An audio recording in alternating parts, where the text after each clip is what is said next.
Great Yo, music. Robbie, Hey, what are you doing, brother? just waiting on you.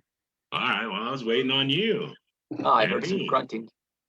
Yeah, that wasn't me. I think that was someone else in the background there, but that's there might be somebody else joining us. You're in the live hangout live with Drake and Robbie Lochner, and of course, we've got an amazing guest tonight, Mr. Brian Wheat. Yeah. His new book, Son of a Milkman. Of course, Brian is of the legendary rock band Tesla. So we're going to have a lot of great stuff to talk about. Let's do a quick shout out to our sponsors here over at, we've got Alexandria at Cunningham at Backbeat Music, her and her husband. We got, honestly, guys, we can't do it without you. Alan and Shannon over at Full Spectrum CBD right here in San Angelo and throughout West Texas. It's time you learn the truth about CBD, baby. And It's time. It's time. Jody Gentry over at Media Jaw taking care of all of our website issues that we keep him hopping because we're constantly adding and taking and moving and putting in new videos. So we keep him working. Right? Yes, sir. You ready for Brian Wheat, dude? I am. Are the Chomping people at the bit. Let's talk to him. Are the people ready for Brian Are Wheat? they ready? But just so everybody knows, his video camera is on the blink, so he will only be audio, but at least his audio is working. And hey, that's enough. If we could just hear him talk and get stories, and I'm a excited. lot of good stuff. We want to talk about that book. Yep. And all the history. Brian, are you with us? I am. How you guys doing? Good, brother. Excellent. How you doing? I'm all right. I'm good. You're living the dream. So today was a magical day. Now, originally, Brian's book, Son of a Milkman, was supposed to come out on December 8th, but it got pushed back to December 15th, man. So look how lucky we are. Yeah, nice, huh? Right? Yeah, they I guess because of the COVID thing or whatever, it got kind of delayed and moved around, and the manufacturing and this, that, and the other. But it came out today, and people are getting it. Brian, I've got to tell you, man, I got lucky enough to get a pre-copy of the book from our friend Jody Best. Oh yeah, Cody's great. Jody's incredible. And Robbie and I have been reading through it. And Brian, I can't, we're going to get into it, but I cannot tell you how many similarities and how proud I am of you for saying the things that you're saying and bringing to light things that I myself suffer with. A lot of people do. A lot of people. A lot more than you realize. A lot of people. Absolutely. So congrats on the enormous cojones to just be honest and transparent and to bring this to light, man, because that's rock star in itself, brother. Well, thank you. I just felt that if I was going to do it and put it out there, that, have some balls and put it out there. And if people give you shit for it, well, there it is, Right. I've always been kind of that kind of guy. People have always said, well, you always seem to be a real straight shooter. And I am. And sometimes people like what I have to say, and a lot of times they don't. So I just went, well, I'll put it out there. Right. So you were born back in 1963 in 1962. 1962 in Sacramento, California. Yeah, well, there's some question, I tell people 63, and my wife says, no, it's 62, because there's two different, I have a birth certificate that says 63, and then there's another certificate that says 62. Oh, wow. So, officially it's 62. But I gained another year. When you get older, man, you start gaining another. You try to get another year in there if you can. But officially it's 62. But if you were to look at my actual birth certificate, it says 63. But they messed up. Yeah. Wow. Yeah. Wow. So you might not even know your actual day then. You don't really know the actual birthday. Oh, I know the day. It was November 5th. It's just, was it 62? My daughter's birthday. My daughter's birthday is November 5th. But if Guy Fawkes Day. So what you're saying is it could be November 5th of 1963 as opposed to November 5th of 1962? Yes. Oh, Yeah, they interesting. somehow they got a year wrong. Maybe it's the people at the hospital were smoking pot or something, or some of that CBD stuff. And, Well, in they those days it didn't was realize what year it was. in those days it was reefer madness. Yeah, Reefer Reefer Madness. Yeah, Ray Right. Charles. Yeah.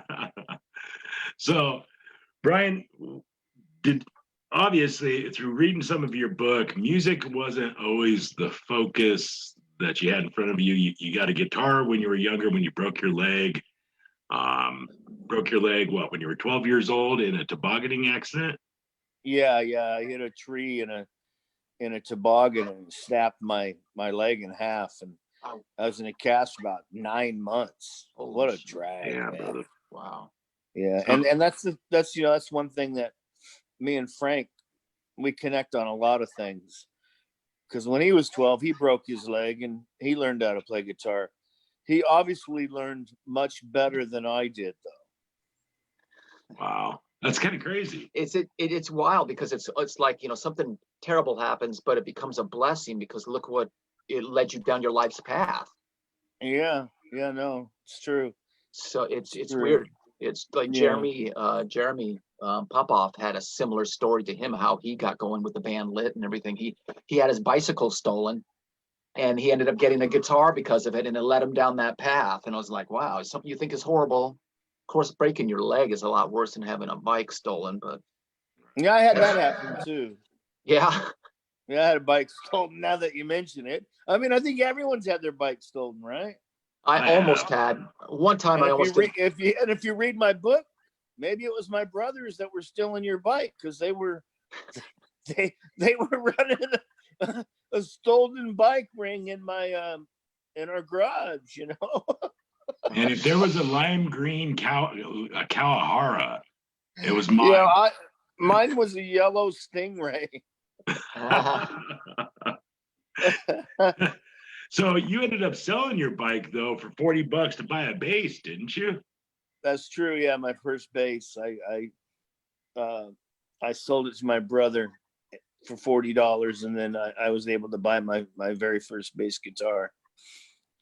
So why the change? Why going from the guitar to the bass? Paul McCartney, because There you go, baby. yeah, There you Paul go. McCartney is my hero, and I'm of the opinion on the 8th day God created Paul McCartney, and on the 9th day he created Jimmy Page, and on the 10th day he created Freddie Mercury, and then on the 11th day he had to take a rest again because that was pretty heavy for him. Right? Yeah. Paul McCartney, man, we just had Brian May on with us 2 weeks ago, and I wouldn't even imagine what it's like to share a stage with that man. Yeah, Brian, I've seen him play with Paul probably 20 times. Really? It's great.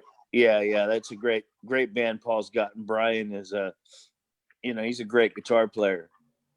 He plays everything. He plays the bass, plays the guitar. Cool. Yeah, that's great. I love Paul. So- He's the reason I wanted to be a musician or whatever, rock star, whatever you want to call it. It was because of Paul McCartney and the Beatles, but mainly Paul McCartney. Nice. Yeah, that's what you're saying with was it Revolver? The first song was skipped, so you went to the second track, which was Eleanor Yeah, I Rigby. went to Eleanor Rigby and just the sound of that voice. His voice is double tracked, and then the strings. Dun, dun, dun, dun, dun, dun. It was just like that was the heaviest, weirdest, like coolest thing I'd ever heard. Because up until then, I was hearing those little kiddie records that my Right. mom was buying me. Johnny Comes Marching Home and all that stuff. Those little supercalifragilisticexpialidocious. From that to Eleanor Rigby, and it was over after that. Yeah, I used to have the 45s. It's not a whole lot of full length, but the 45s would be like you put them on the record player and you listen to, Yeah, all the that little stuff. kid records, when you're a little kiddie. That's what it was. And my brother was all pissed off because, you know, I was playing his records on my little kid record player. So he was all, you know, I have 5 brothers and an older sister, and they're all older than me. And then I have a younger brother that's a year younger than me. So, you know, I was exposed to a lot of mayhem and just all kinds of stuff, you know, music and marijuana and sex and everything was, you know, happening. But, you know, 5 years old, I'm seeing everything. Right. Talk about coming at you live. It was coming at me live. All right. Yeah, no kidding. Because your siblings were quite a bit older. I mean, really, I've got older siblings as well. They weren't quite that much older. I mean, one of them was what, 12 or 13 years older than you, depending on which Yeah. My oldest brother, Buddy, who also lives in Baird. Nice. He's like my father. He, you know, he basically was like my father kind of figure. Yeah. He's 14 years older than me. So you can imagine, here I am, you know, your earliest memories are 4 or 5 years old, you know, I guess, you know, and the first thing I remember really hearing coming out of their room was like Sunshine of Your Love by Cream, and smelling this funny smell that you know, was marijuana. Right. And you know, my mom, she was oblivious to it. It's like, you know, as I got older, I'm like, Mom, you know, that's marijuana. That smell. No, you know, that's not. So, right. So yeah, that was it. That's why it was the bass. So when she got me the guitar when I broke my leg, I wanted always in the back of my mind to be a bass player anyways. And the guitar had too many strings. I play guitar today, but I play like a caveman, and I play just probably good enough to, you know, to write songs, that and piano, but my main instrument is the bass guitar. Cool. Nice. That's cool. Nice. So somewhere along the line, you fell in love with a passion of mine, which is photography. Yeah.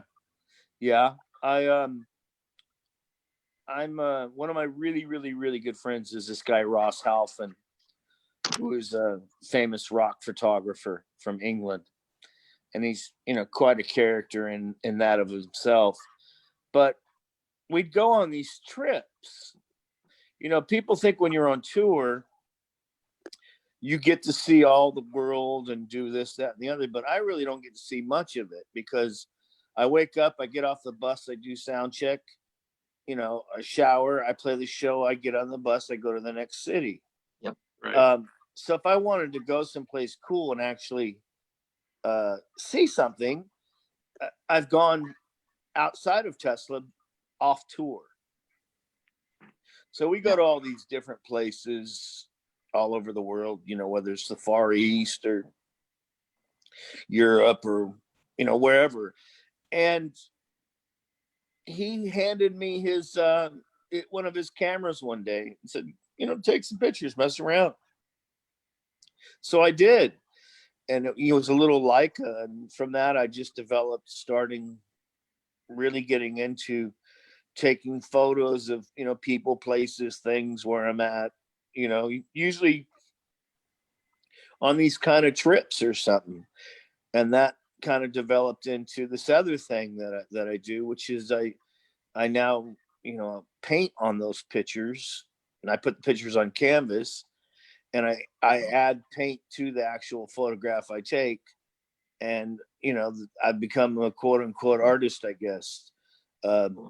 So my stuff goes through the Wentworth Gallery alongside Paul Stanley paints and Rick Allen and Rick Ocasek and the drummer in Leonard Skinner.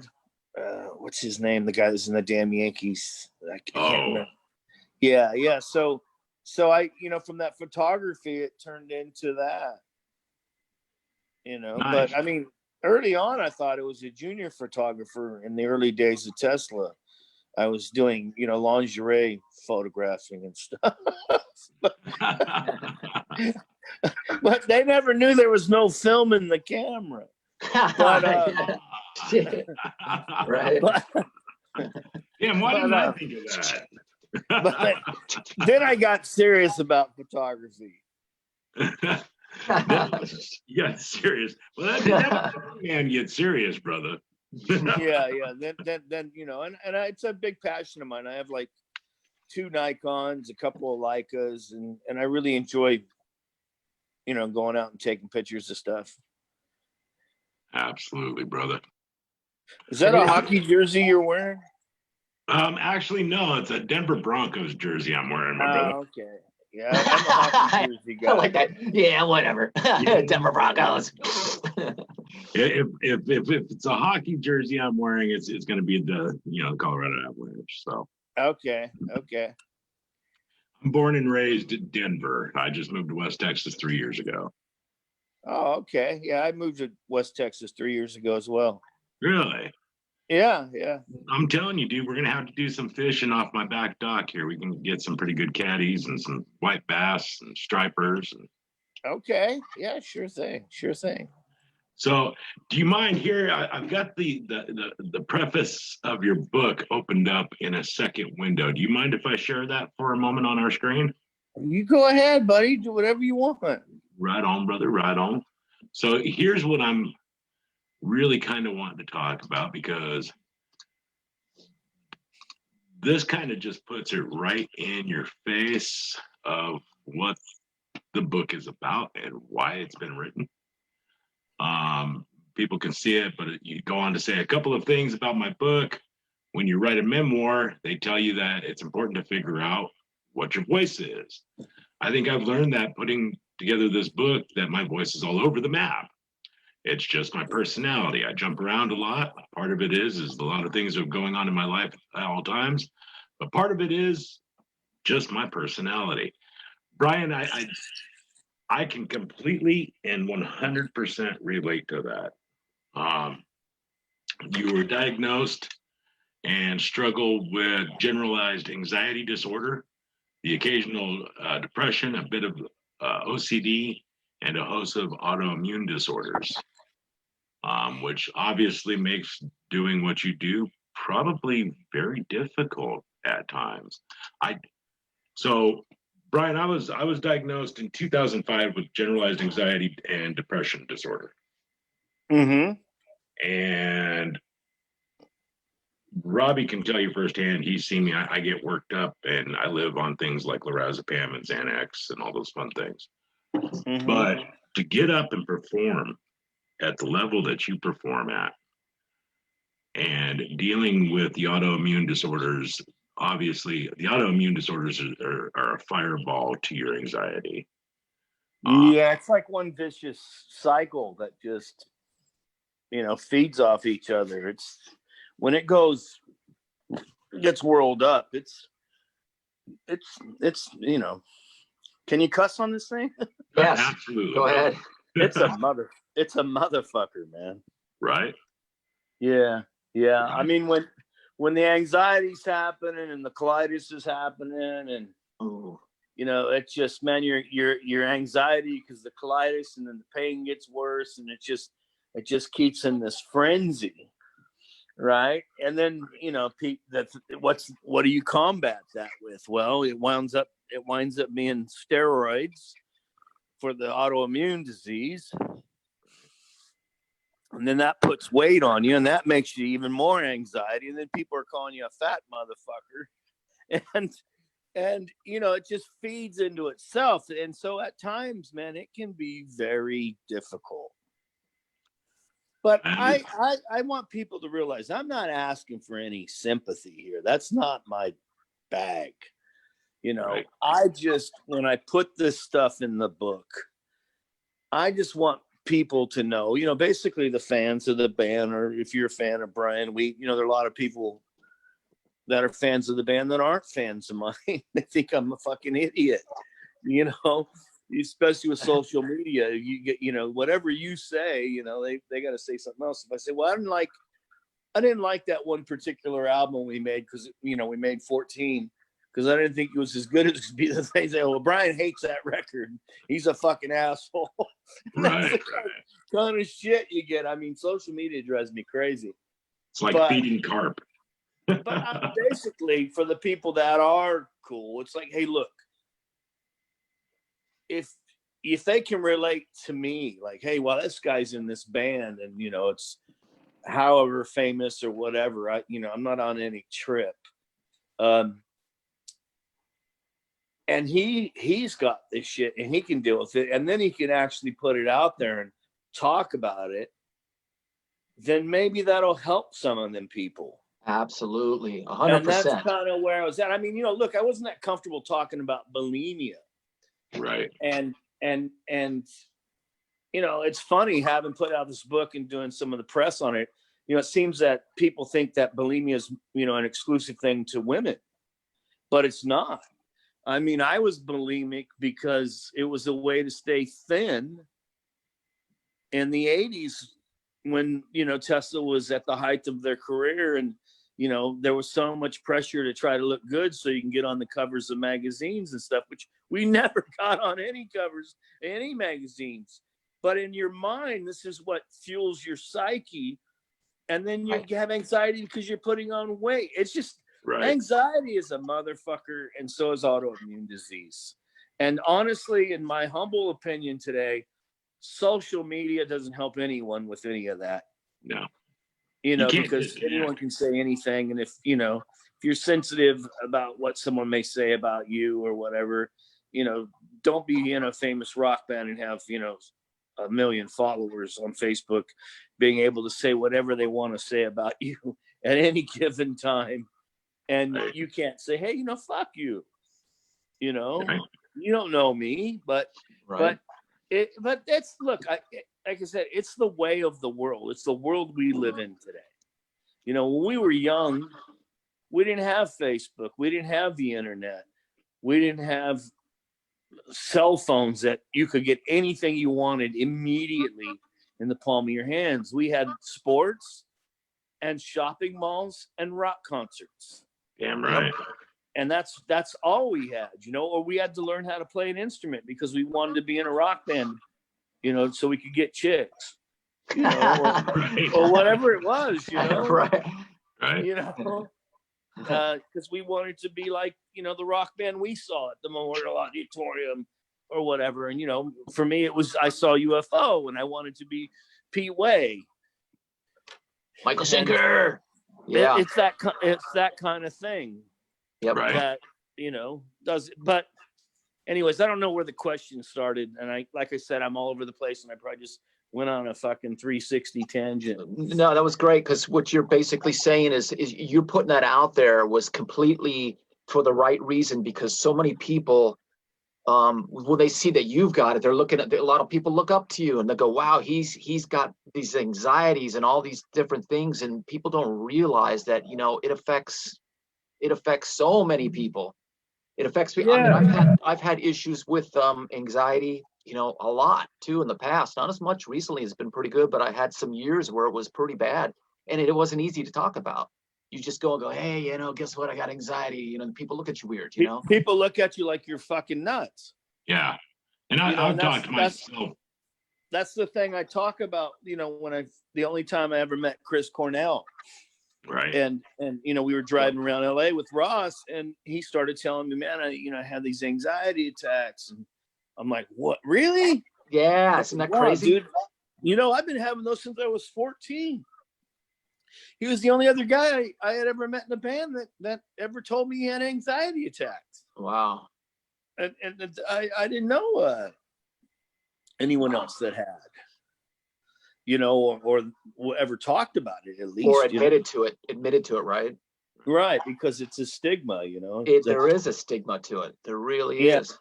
People see you as weak or something, because you have a hard time with anxiety or depression. Oh, don't be a pussy. What, be a man. Come on. All that horror. Yeah, yeah, exactly. It really is sad. Like, so I've got issues with my spine, with bone spurs and arthritis and bulging discs. And then you add the anxiety on top of that, which makes you feel like you're having like a heart attack and your pulse is racing. So you go to the doctor and they just look at you like you're a hypochondriac, like, oh, here he comes again. You know what I mean? It's like he wants some drugs. Right. Exactly. Exactly. And you know, the last thing I want is drugs. Because that gives me more anxiety. Yeah, I just want peace of mind, man. Yeah. Right. Well, And some of the Right. drugs can certainly help. I mean, there was a period that I went on some stuff and it helped, but the thing was I was numb. I was Yeah. numb. You know, I just didn't feel stuff. And when I came off it, all of a sudden, all these emotions and all these things were hitting me. I'm like, oh my God, you know, you're wanting to cry at a drop of a, you know, I mean, Yeah, no, I you know, Yeah. I take Paxil for anxiety, and Paxil. That's what I couldn't remember what it was. I was on that.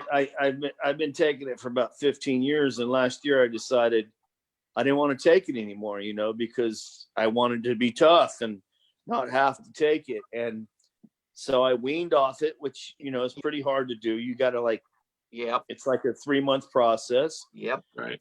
And lo and behold, 3 months later, what came back wasn't anxiety, but was severe depression. Oh, And wow. And I was on tour with Def Leppard in Canada. And then I got this thing where I didn't want to get out of my bunk. And I would just get out of my bunk, take a shower, play the show, and go back to my bunk.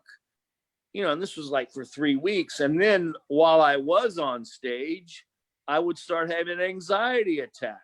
Oh, So here I am, you know, in arenas in Canada, sold out, should be having the time of my life. And instead of me being able to live in the moment and, you know, play and concentrate on playing whatever thing is, I'm going, I hope I don't pass out in front of all these people. Yeah. And this was what I was doing, you know, the whole tour. It was miserable for me. Wow. And it should have been one of the most enjoyable times of my life. yeah. But I did my job and I got up there and I muscled through it. And, you know, I doubt that the people knew, but that's what I was going through. And that's kind of what I share in the book. Wow, brother. I know that feeling, the blood pressure going, the headache, the cold chills, the shaking. I've been there. Man, the tunnel vision, how your vision goes like a tunnel, and Yeah. all of a sudden you got no peripheral vision and it gets kind of dark and you got spinning.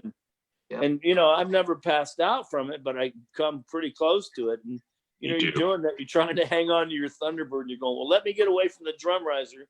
So if I do go down, I don't hit my head and kill myself. Right. You start thinking all this shit, you know, all in a fraction of a second. Yeah. All in a fraction of a second. You know, all these thoughts go through your brain. Sweating a lot too, probably just like. Oh yeah, clammy and just your palms. And you know, dude, as a guitar player, you try playing your guitar with sweaty palms and shit. It's horrible. Yeah. Right. And Robbie knows last year I was 412 pounds, Brian. No shit. No shit, brother. With generalized anxiety, I went into the doctor. I had pitting edema on both my legs, and they're like, "Hey, dude, you got congestive heart failure. You're gonna die." You know, all of these things. So the anxiety was like out of control. So I went and got the gastric sleeve done. I've dropped like 140 pounds now. Hasn't helped the anxiety, but it's helped me stop focusing on me. I think I'm having a heart attack. You know what I mean? Right. So Well, yeah, good for you, man. I'm glad you're getting some help and hopefully you feel better, you know. yeah. I just it's such a crippling thing, and it affects so many people. And I'm glad we're able to talk about it because it's always been something that people have been ashamed of. Because they just diagnose it as a mental disorder. And once you put that stigma on somebody, you know, it's such a broad range. I think a lot of people are in that. I really believe a lot of people are. And for me, I wouldn't even say anything about it. But the fact that you came out and said something about it makes me feel comfortable saying something about it as well. Because I mean, I went through a period where it was really difficult. I mean, I moved to California in '93 trying to find a band, and I would have so much anxiety. I'd meet somebody, and if you start having a panic attack, like you said, the tunnel vision, what do you want to do? You want to run. And that's what I would do. I would leave. I'd be in a conversation and would leave, and then I'd be like, oh my God, what did I do? Yeah. But it was like I couldn't, you know, I don't know what was gonna happen. Was I gonna pass out? What was gonna happen? You don't know. Right. No, you get that fight or flight thing going. Exactly. And typically most of the time I would just flight, I'd be gone, and people look at me like, what the fuck is wrong with that guy? And then you're like, oh, they don't, oh God, what are you gonna do? You can't go, well, sorry, man, I got Right. You bad can't run advice. around with a disclaimer on your chest. Right? Right. So I'm glad you're putting it out there and you're enabling us to talk about it, because I'm willing to bet if we look in the comments here, there's probably people who are. Yeah, I've got a few comments right here. Robin says it is so rare to hear men talk about this. Thank you so much. Dana says the real talk is actually refreshing.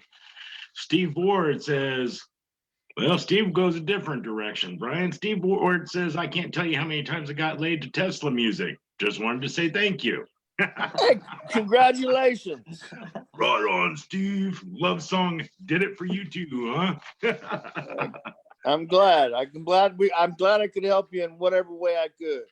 Right. And actually, I think we've got some questions from our producer, aka Robbie's wife, coming in, Brian. So we're gonna take a couple questions from the audience here.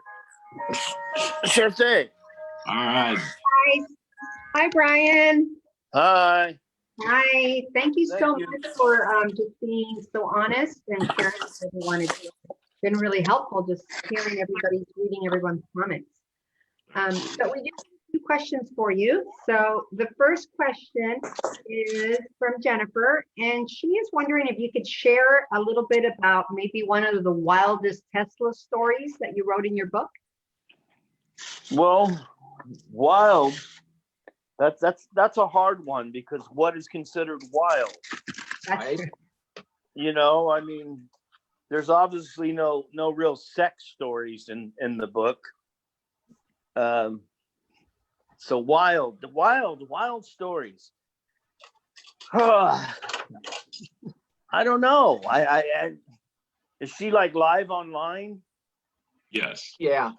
Ask her to elaborate on that. Like, what does she mean wild? Wild in what sense? All right. So we'll come back to Jennifer's question then. Okay, so we'll move on. All right, so Danny wants to know, oh, by the way, he says he's seen you 3 or 4 times with Firehouse. But his question is, who is the best supporting act you had toured with? All of them. All of them. The best supporting act? Yeah. Maybe the one you had the most fun with, you know, the coolest guys, more than just Well, the band. I'll tell you this, like, if you ask me who we had the most fun with, any band we ever played with, let's just go with that. Because they're supporting acts. I mean, over the 40 years or whatever, there's been so many. I mean, and Firehouse certainly was a lot of fun. They did our only headline tour in arenas on Psychotic Supper.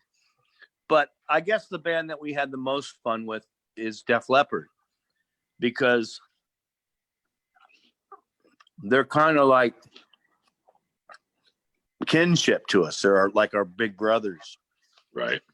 And, you know, they've known us since our first album when we first came out. And so it would be Def Leppard. Okay, great, thank you. I have another one from Veronica. Veronica's wondering, what is your favorite Tesla song to play? Song and Emotion. Song and Emotion. Hell yeah. Thank you, Brian. Song and Emotion would be my favorite Tesla song to play. Nice. And we don't play it that much, but you know, we do every now and again. So that's one of my favorite. That's my favorite one. Awesome. Thanks, Jess. We'll bring you back in just a few minutes here. Okay, thanks. Thank you, Brian. Jennifer says You're welcome. crazy Tesla moment that stood out is what she was talking about. So for whatever that means. Running down the streets naked, hair on fire. I mean, there's got to be so many. It's like, I mean, you know, how many different things that happen that you know. Okay. Well, I think God. one moment that sticks out is when we were on tour with Poison in 1989. And, you know, at the end of the tour, they always do these pranks where they mess with you while you're trying to play, and, you know, the end of tour pranks. And with that one, it got a little out of control. And, you know, they were up in the light rafters throwing tuna fish on us and Shit. macaroni salad and all this stuff. So when they got on stage, it was just like, all right, dude, it's on. So we went after them. And I think one of the guys in the crew took off all his clothes and put a bag over his head and ran out there naked on stage. Jesus. I got a hold of their samples, with all the background vocals and stuff. I started hitting those all over the place when they were playing. Oh, And, man. they had their crew guys chasing us down, their big crew guys. And that's one funny. pretty wild story that kind of sticks out. Do you know who Dallas Brown is by any chance? He was their guitar tech in that day at that tour. I don't know if you remember. I believe so. Yeah, he would have been one of the guys doing the crazy shit. He was CeCe's guitar tech on that tour. Okay, yeah. He probably wouldn't surprise me if he was the guy that ran out there naked. That would be Dallas. No, it's one of the guys on our crew. Oh, one of your crew. Oh, shit. Yeah, Poison was on stage. They ran out Oh, Unskinny Bop or whatever they were playing. that's funny. And got unskinny. Yeah, that's funny. I've always been called unskinny, so I guess I get with that. So going back to the book that just launched today, let's show the cover shot of that over here. So we got Son of a Milkman. Now, you start off the book with Joe Elliott. You've been talking about Def Leppard a lot this evening. So Joe Elliott of Def Leppard actually did the forward in the book for you. Yeah, he's one of my well, he is probably my best friend in another band. Right. He's like a brother to me, like a big brother. And that's what he said in there. And then he said something that you accused him of ignoring you on the first tour and called you a bastard and said he didn't remember that. No, what I said was when we first started that tour, we started in England. Right. And that was the first time Def Leppard had played since Rick Allen had lost his arm. Oh, wow. So I hung out with Steve Clark, Phil Collin, Rick Allen a lot. Right. Sav was kind of distant. And Joe Elliott was nowhere to be found. He'd be at the gigs and sing, and that was it. And so I just thought he didn't like us. I remember telling Cliff Bernstein, our manager, do they not like us being on tour? Because, I thought, well, Joe's not very sociable. Right. But he was into whatever. He was probably preoccupied with first time touring and having a drummer with one arm and all these things. So, yeah, I say, he didn't. He remembers it differently. But, the whole rest of the tour that when we were in America for 12 months, me and him were going to malls and restaurants and shopping on days off and stuff. And I never did that with him on that first tour. But he remembers it different. So, and then we had a foot race and he cheated.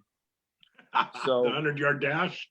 Yeah, he cheated. He beat me. But, he's 6 inches taller than me. He had a little bit of stride on you.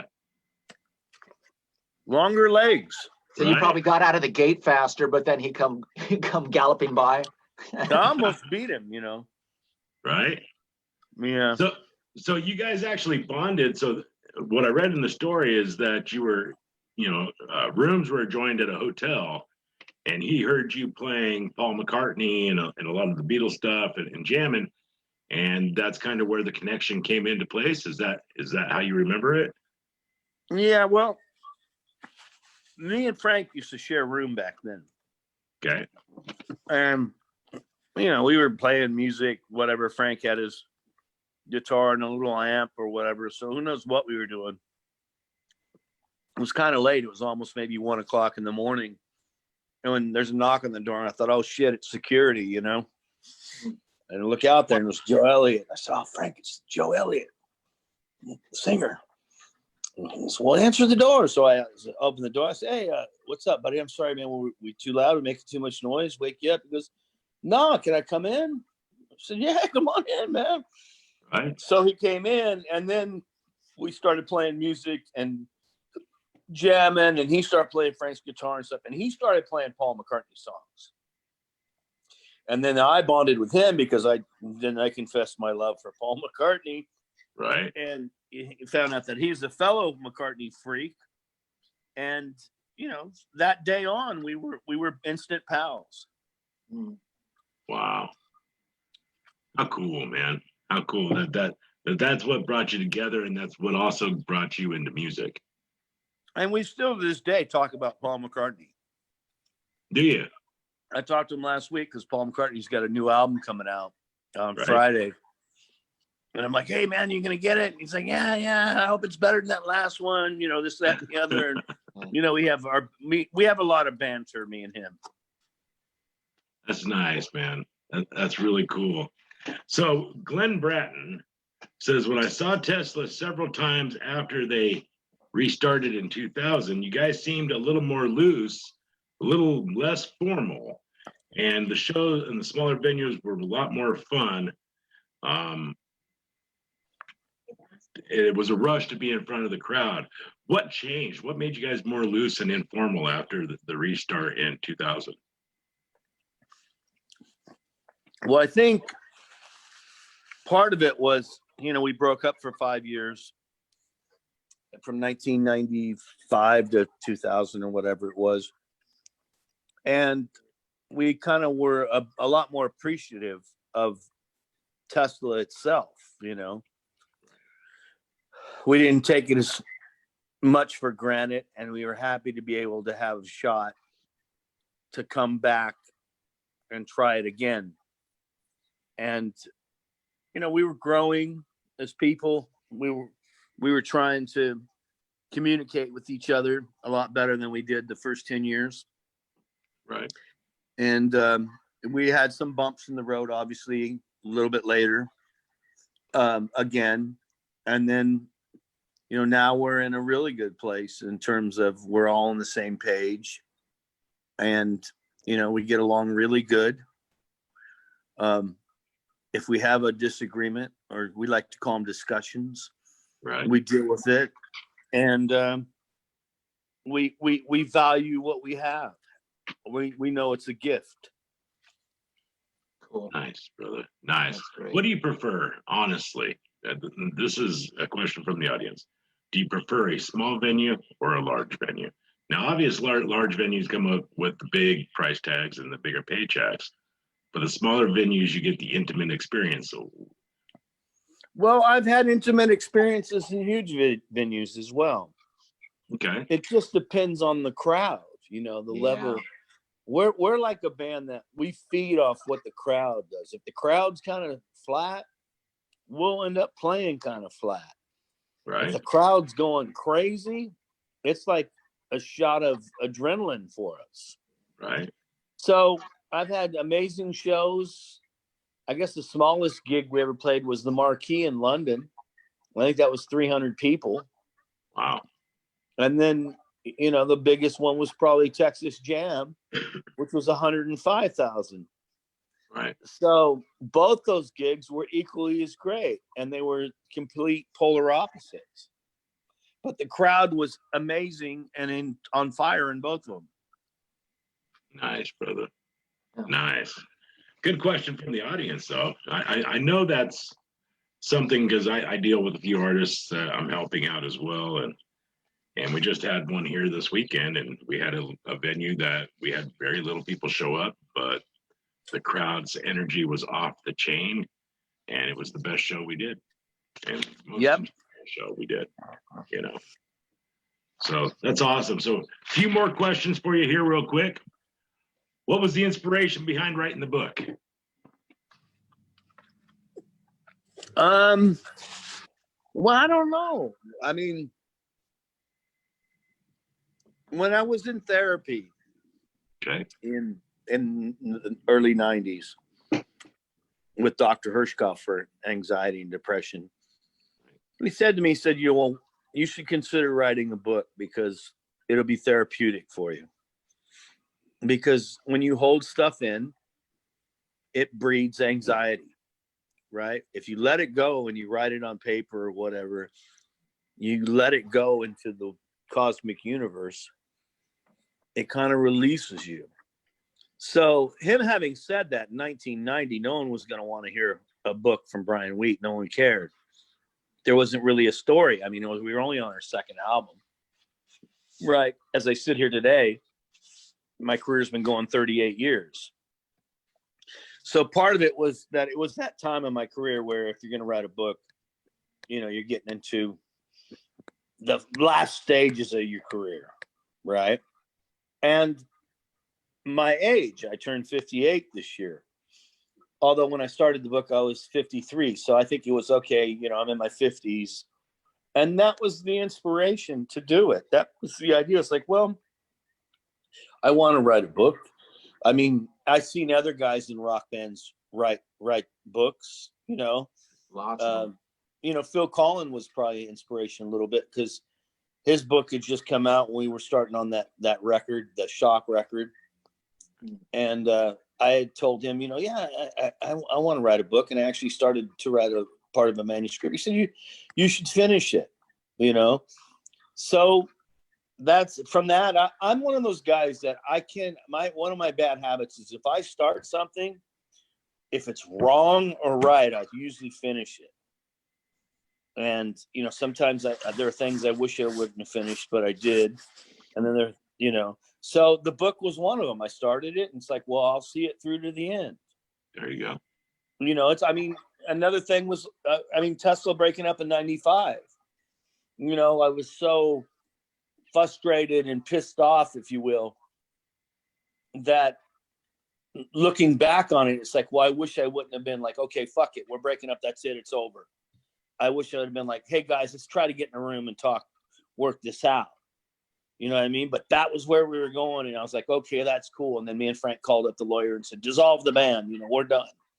You know, where really what we should have did is sit around and cooled off for 3 or 4 months and then called everyone back and said, hey, you know, look, let's try to work this out. But in regards to the band breaking up in 95, I think it's the best thing that happened to us because we're still sitting here 37 years later, you know, and we did have 4 years off and we had to learn some hard lessons. And I talk about that in the book as well. Right. But it made us better people and it made us better bandmates. And it made us appreciate the gift of being able to be in a band like Tesla and going out and singing songs that you write that people enjoy and that you can earn your living that way. You know, it's a gift, man. Totally. Absolutely, brother. When was that moment you knew that Tesla had made it? I would say probably when Signs came out, you know, because we had the one hit with Love Song, the top 10 single, but we were still supporting bands. And when Signs came out and stuff, we moved into like a 2-year period where we were headlining major arenas and stuff. And I thought, okay, you know, this now we're here. And that's when it kind of changed for us. I think, you know, I tell people you can't be young and successful and in a rock band and not have it affect you. Right. And not affect you in a negative way. You know, I'm sure there were times people thought I was an asshole. It's hard not to be affected by that. You get so many people telling you how cool you are or this, that, and the other, feeding you full all kinds of bullshit. You start to believe the bullshit. Yeah. And that was the thing, is I think we started to all believe the bullshit. We started listening to other people around us and not each other. And that's why we broke up. And then when we got back together, all we had was each other. No one wanted to bother with us, you know, Right. including our old managers or this, that, and the other. So, and we've kind of had that mentality ever since we've been back together in 2000. It's us and then the rest of the world, you know. We have to plot our own course, if you will. Yeah. Signs to this day, still one of my all-time favorite songs. Love it. I think we did a really good version of it. You did. You did, absolutely. You guys did that first album, and I mean, you guys got a lot of airplay, did the touring and stuff. But when the tour was over, I don't know, there was this girl I knew back in the day was dating Troy's tech. I think they got married, Dana Dardano. I don't know if you know Dana or not. Oh yeah, absolutely. She married Okay. Denny, Yeah, Troy's stepbrother. that's what it was. And she was saying that, you guys did the first tour and everybody's going, oh, they're huge. I mean, and then I guess you guys came back from the tour and all had to go back to your day jobs. Is that right? It was like, everybody's thinking, okay, they're multimillionaires, but they're not, No, we didn't have no day jobs we had to go back to. Okay, so that was not true. No, I mean, we weren't as rich as people thought, Yeah. but we immediately got off that first Hysteria tour and went into rehearsal to write Great Radio Controversy, and then back in the studio, and then back on tour. I mean, we were on from 1985 to 1993. We were nonstop, no break. Wow. And then after the headline tour of Psychotic Supper, which was 1991, and that lasted pretty much 2 years, then we took a break before we did Bust a Nut, and I think we took a year off. And by the time we got to Bust a Nut, we were orbiting Pluto. Right. We were having all kinds of issues, and and I said something about that on the internet the other day, that I didn't think, or in an interview, that I didn't think Bust a Nut lived up to the first 3 albums. And I got chastised for it, like I committed blasphemy or something. Wow. And look, it's just my opinion. I wrote half the songs on the record. I said, look, half the songs I wrote were shit for it. I don't think they're the best songs I wrote. But so the fans kind of ganged up on me. Wow. And gave me an ass whooping. Damn. I didn't say I didn't like the album. I do like the album, but I just don't think it was as. I said it was disjointed, and I would know. I was there. I'm in the band. Right. The band was disjointed. Okay. You as a listener and a fan, you have your fantasy of what it was like, or what we were doing, or how, in your mind, you have a vision of what you think it was. Trust me, I was there. The band was disjointed, and it came across in the record. And maybe that's what they like. Maybe they like the chaos of it all. But it's certainly not my least favorite record. It's one of my favorite records that of all the records we made. But somehow they got it to where Brian Wheat hates Bust a Nut. And another thing was when we put out this record with Shock, with Phil Collen, our last studio album, Shock. And boy, with that one, people either loved it or they hated it. But some fans were being really nasty about it and saying, they suck. This album's horrible. They've turned into Def Leppard, this, that, and the other. And I'm just like, well, look, I wear my shit on my sleeve. I'm like, if you don't if you don't like it, don't listen to it. Fuck off. Right. Go listen to another one. And then, the headline is Brian Wheat tells his fans to fuck off. That's not what I said. If look, we just spent a year making something we really like, because we don't like to do the same thing. Oh, these guys, these particular fans, they'd have you make Mechanical Resonance every single record. Well, that's not what Tesla does. So we tried something different, a new way, kind of a Def Leppard production, if you will, with Phil. And it has some great moments on it. And, they slammed that. And because I just said, if you don't like it, go listen to one of the other ones. Fuck off. It was in jest. Then I told my fans to fuck off. I would never tell my fans to fuck off. I am who I am today, and I have what I have, and I am the guy I am today because of the fans I have. Yeah. I never tell my fans to fuck off. Hate me stinking fans. So you fans, I know the ones out there listening. There you go. That's my side of the story. And I'm sticking to it. It's crazy how twisted things can get I work in media. I work in radio stations, and it's crazy how fast the old phone game works. You remember the old phone game, right? No, what's that? Where you whisper in one ear, and by the time it gets to the Oh end yeah, of it the gets, circle, yeah. something completely distorted, and that happens so much now. There's so many angles and so many avenues to share information, and it might be, hey, I told him to go listen to a different album. By the end of it, it's, I hate all my fans and they're fucking idiots. Yeah. You just can't get away from it. There's no way away from it. There's a few comments here I was going to read. Sean Baxter says, setting stage for Tesla at the Rev in Boise was one of his favorites. Jennifer says, saw Tesla earlier this year in Amarillo, Texas at the Amarillo Civic Center back in February. It was third time seeing Tesla. And you guys put on a great show. Sarah wants to know what your favorite Beatles song is. Let It Be. Let It Be. Let It Be. Yes. Favorite song, period, is Let It Be. Wow. Love it. Absolutely. Saw you at a Hobart Arena in Troy, Ohio a few years ago, small venue. Tesla on Mort kicked ass. Peter Bourne, we most definitely, I'm not sure what that was. I know there was a story between those guys, and there's just so many comments, it's hard to keep up. There's a lot of comments. You're a very popular guy, Brian. Oh, well. They love you. They love Hey. I love them. I do. I love all of them. I mean, honestly, look, man, anyone that helps support what we do, I mean, you got to love them, man. They're taking their hard-earned cash and buying Absolutely. your tickets or your shirts or your albums. That Absolutely. they don't have to do that. Right.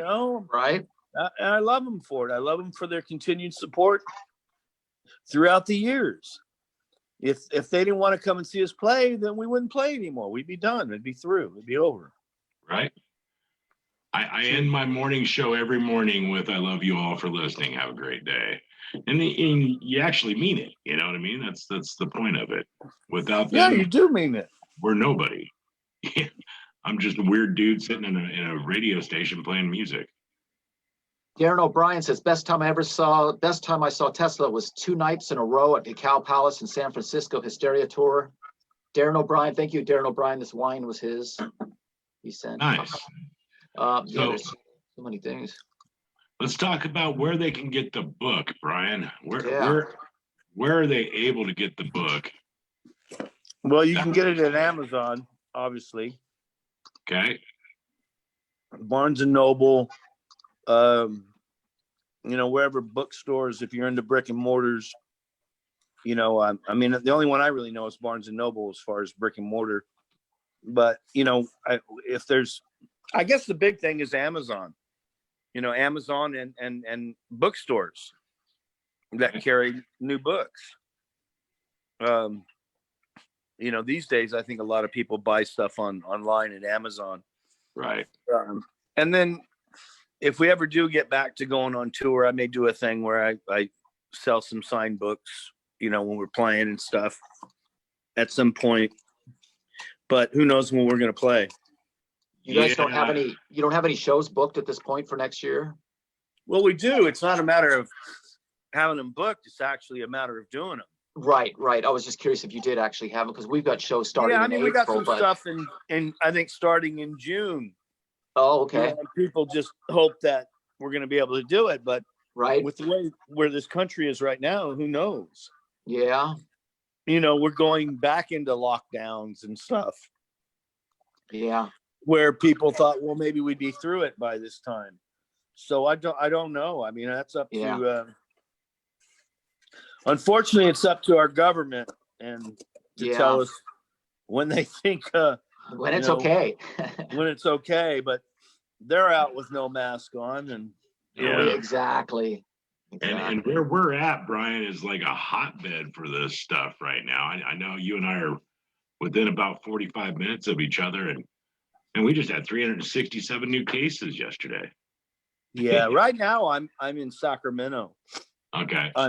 I'm working in my studio in Sacramento. Nice. And my wife and dogs are in the house in New York. I mean, like I said, the middle of January, we take off for the Texas house and Right. spend the winter there, because the winters in New York are crazy, Crazy. especially where I live. You know, they get 5 feet of snow. I'm up by Syracuse. What are you working on in the studio right now? What are you doing? I'm producing a band from Ireland called On Off. On Off. Yeah.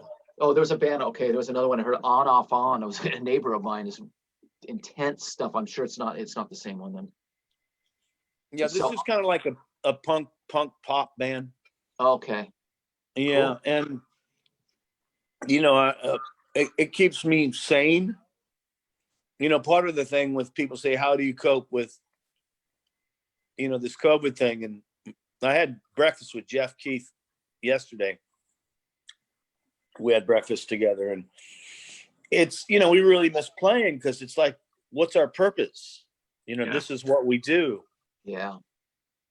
Yeah. So I was going crazy at my house in New York. So I decided, well, since they said that recording is now essential business, I'd come and do some work in the studio and do something creative, so I don't just sit around and trip all day long. Right. Right. Because that's what you do. That's what you tend to do. You know, this COVID thing is not good for people with anxiety and depression. No, it's Oh, not. man, it's actually been really bad. Really bad for a lot of people. Yeah, I mean, they talk about, you know, all these other things, but they don't really talk about how it's affecting, you know, suicide and mental illness and all that Yep. stuff. Exactly. And you got to figure a lot of these people, you know, a lot of people are in situations where they might be in a small apartment or a house with a bunch of people, or, you know, where it's actually really difficult. You know, some people are more fortunate. I'm fortunate. There's 4 of us in our house, and it's a decent sized house, and I have my studio in here. So I feel blessed that I'm able to work and have space to do our thing. But I mean, I know a lot of people, like my wife teaches school, and some of the kids in her school, there's 3 families in a house. I mean, you know, how do you deal with that when you can't go outside and there's 20 people in a house, you know? Right. Yeah, and then People there's the don't think about whole, that. you know, there's the whole thing of how it's affected people's income, and Yeah. you know, you got people worrying they can't pay their mortgage or their Yep. rent, or you Yep. know, buy food. It's more than just people dying. You know, It is. It is way more because the because people economy's do dying. die from the flu. I mean, that's true. Yes. But this thing is this thing is affecting more than just that. And Right. Oh, way you know, more. I mean, I wish but our there- government would get it together and you Yeah. know, quit fighting, you know, with each other, yeah. and get the people that really need the help, or instead of holding out because they don't like the president. Yeah. You Yeah. know, it's like, you know what, I don't care if you like Trump or you don't like Trump. It's, you have a job as a politician. You're a public servant, and the people that need the help, in spite of what side of the fence they're on, they all Right. need the help. Get them Yep. the help, and worry about arguing over this shit later. You know, and that's the bummer. And that's That- the only political thing I'm going to say is Well- get the well people to help. Well said. Absolutely. Perfectly well said is right. You know, that is exactly it in a nutshell. Just do your damn jobs. That's all you got to do. Right. Right? Do your damn Well, job. Do your damn job. Don't worry about the power you're trying to accumulate. Right. Or mass wealth. Right. You know, get the stimulus package or whatever you want to call it to the people that need it. Yep. You know, it's been fucking 9 months. Exactly. Exactly. Glenn Bratton says that he's seen you in concert 21 times and he can't wait to see it. Make it number 22 there, brother. And I can't wait for him to see us, number 22. Me too. Yeah. I'm hoping that number 22 is right here in San Angelo, Texas. Yeah, I'm hoping it's coming soon. Trust me. And that'd be great. He could just drive there from where he lives. I He know. could just meet the band there. Yeah, 45 minutes away, you'd be good. Yeah, So- my friend, I have a good friend there in San Angelo. Oh, dear. Well, they own the Catfish Corner. Okay, so you know the Catfish Corner, and then they also own the Twisted Root Burger Company, right? Yeah. Yeah, her and I actually spoke about you a while back, and I'd gotten your phone number and tried to reach out to you, and I don't know if it was a wrong number or what, because I was Did actually they give you reaching the out right to you. number? Maybe. I don't know. I'll shoot you a mystery text right after the show's over. But I was actually trying to get you on this show from day one. We started this, what, Robbie, 30-some weeks ago? It's been about 8 months. Yeah. Yeah, and you were Yeah, one I of never got no text, but I'll give you guys my number when we get offline. right on, brother. Right on. Yeah, and then I think people need to read the book. Where's the Oh yeah, you got to. I mean, it's great. You can see me somebody that comes up from a humble beginning. The Yeah. story of the milkman thing. I was kind of like in shock because it wasn't what I expected. I mean, it was kind of right? it's kind of like you said, like you say it yourself. It's kind of like a joke when people say that. But I was expecting that your dad lived in your house and was, back in that day, we used to get our milk delivered. They go milk. Your dad delivered Right. milk. No, But- my dad was the milkman who dropped off some milk Oh yeah, I'm like, holy and shit. cut out. Yeah. Dropped the milk off and split. The milk and egg man doing a little more than milk But and egg. like I said, the thing too about the book is it's written in my words and my language. Right. So it's me talking, and it's funny. A lot of the shit's in there. It's it's relatable. funny.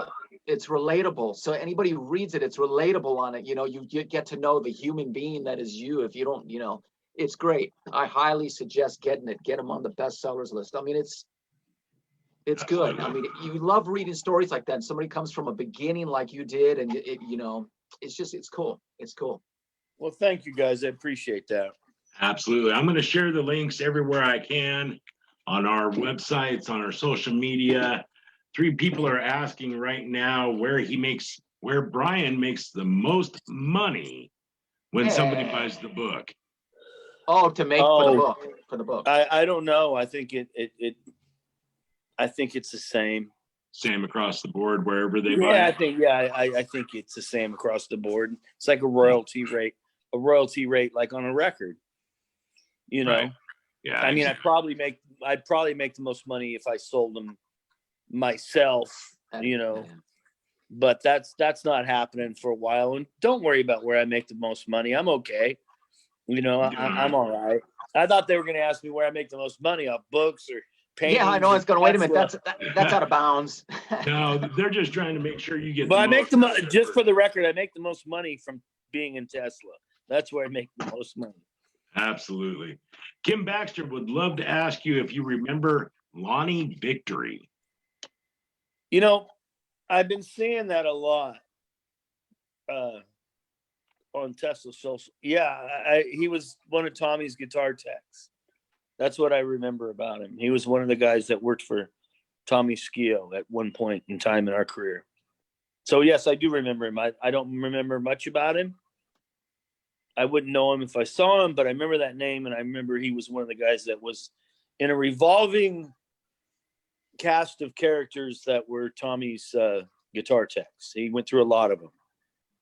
Wow. All right. Definitely a great band, and people get out and see the guys when they're back on the road. And we got the chance to play with you guys twice. We played with you at Halfway Jam back in 2012 and M3 and M3. So we're I didn't see any of you guys. We were standing on the side of the stage, but I know how it is. I wasn't going to bother you. We were back there. Oh yeah, if I'm on cheering the you. side of the stage, I'm just looking at all the people there going, who are those people? Yeah, exactly, because there was hundreds of them. Right. Yeah, on the side of the stage, not the thousands in front, but I mean there was 18,000 people in front of them, but on the side of the stage was probably at least 100 on each side of the stage, so there would be no way. And I wasn't gonna go and I wasn't about to make a fool of myself. Hey man, fuck that. I was just there to listen to and enjoy the music. But definitely anybody. Of course, everybody knows the band is great. 5 minutes. I'm in the house. So check them out. Okay. Buy the book. Absolutely. The book's name is Son of the Milkman. Son of the It is Milkman. Brian Wheat. Get on Amazon. Get yourself an order on make it happen. And I'm telling you, folks, it's an enjoyable read. I've been reading it. I'm still reading it. And it's been great talking with you, Brian. Brian, do you mind if we put you in the waiting room and we Go ahead. numbers, or do you want to do it through Jody? No, put me in the waiting room and let's get off, and then I'll do this thing for you. All right, my brother. All right, so Brian, thank you so much for joining us. Thanks, I'm going to Brian. throw you over in the waiting room for just a moment here, and I appreciate you. We'll have you back soon. Guys, thanks for having me. It's been a pleasure. Yeah, thanks. All right, my brother. That was Brian Wheat of Tesla. Right here on the Hangout Live. It's going to be a great week next week as well, when we've got the entire crew from Jack Russell's Great White joining us live right here. Christmas special. Bring your wine. I'll have the Darren O'Brien wine. I left, I only took only one glass once a week is my max. But next week I might do 2. There Because you I'll go. be chilling with the boys from the band. Yeah, Brian's super cool guy, huh? You could just tell he's just so down to earth. I can't imagine people getting on him for anything. I mean, he's like Frank. I got to know Frank a little bit and jammed with him and stuff. And Frank is the same way, just super like down to earth, guys. You know what I mean? Just like you regular dudes that just, happen to be in a band that plays in front of a lot of people. Right. So I appreciated him coming on. Go out and get the book, Son of the Milkman. Tune in next week. We got Jack Russell's Great White. As always, each and every week, we love you for joining us, and we'll keep rocking as long as you keep coming to look.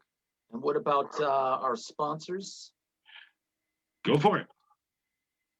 That's your trip, man. You better have the name. Backbeat Music, Alex, Greg over there at Backbeat Music.